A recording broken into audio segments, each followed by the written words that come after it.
အားလုံးမင်္ဂလာပါအခုကျွန်တော်ရှင်းပြခြင်းတဲ့အကြောင်းကတော့ဒီကျွန်တော်ဝင်းသွားတဲ့အသုံးအနှုန်းလေးပေါ့အဲ့တော့သူဝင်းသွားတယ်ဆိုတဲ့အသုံးအနှုန်းကိုပြောခြင်း he has diarrhea ဆိုတဲ့အသုံးမျိုးလေးရတယ် he has diarrhea သူဝင်းသွားတယ်အဲ့တော့ကျွန်တော်နောက်တစ်မျိုးပုံစံနဲ့အသုံးပြုခြင်းနဲ့ဆိုရင် he's got a upset stomach ဆိုတဲ့အသုံးမျိုးလေးရတယ် he's got a upset stomach အဲ့တော့ဒါလည်းသူဝင်းသွားနေရဆိုအသုံးမျိုးပေါ့နောက်တစ်ခုကကျတော့သူဝင်းသွားလို့သူရုံးမလာနိုင်ဘူးပေါ့အဲ့တော့မလာနိုင်ဘူးဆိုနိုင်ဘူးဆိုရင်ကျွန်တော်တို့တခုခုမလုပ်နိုင်ဘူးဆို can't ဆိုတဲ့အသုံးမျိုးတွေရတယ် he can't come to the office because he has diarrhea he can't come to the office he has diarrhea အဲ့တော့သူဝမ်းသွားနေလို့သူဘာပဲလဲရုံးမလာနိုင်ဆိုအသုံးလုံးပေါ့ဒါပုံစံတစ်မျိုးနောက်တစ်ခုကကျတော့သူကဘာလို့ဝမ်းသွားနေတာလဲဆိုရင်ကျွန်တော်ဘယ်လိုသုံးလို့ရလဲဆိုရင် why does he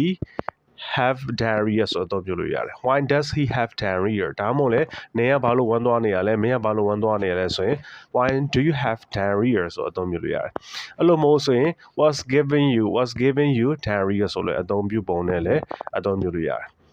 အဲ့တော့ပြန်ကြည့်မယ်ဆိုရင် he's got a upset stomach ဆိုရင်သူကဝမ်းသွားနေရဒါမှမဟုတ်လေ he has diarrhea ဆိုအသုံးပြုလို့ရတယ်နောက်တစ်ခုကကျတော့ he can't come to the office